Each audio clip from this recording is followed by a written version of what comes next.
যেভাবে বরণ করেছেন, আমি শক্ত মনের মানুষ, কিন্তু আজকে আমার চোখে পানি আসছে।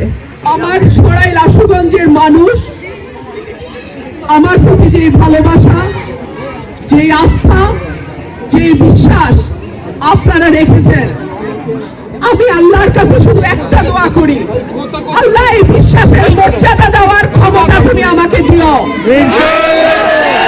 এই অবহেলিত এলাকার মানুষের উন্নয়ন যেন আল্লাহ তুমি আমাকে উসিলা করে দাও, মানুষের উন্নয়ন যেন আমি করতে পারি।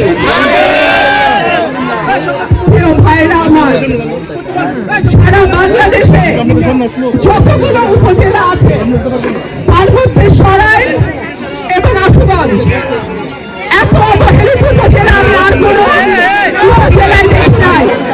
ইনশাল্লাহ যদি এমপি নির্বাচিত হতে পারি, এই দুটো উপজেলায় যে 17টা ইউনিয়ন আছে এবং বিজয়নগর উপজেলায় যে দুটো ইউনিয়ন এখন আমাদের সঙ্গে যুক্ত হয়েছে, এই 19টি ইউনিয়নে রাস্তাঘাট, ব্রিজ, কালভার্ট আমি এমন ভাবে তৈরি করব, ইনশাআল্লাহ মডেল উপজেলা আমি করে ছাড়বো সরাইল।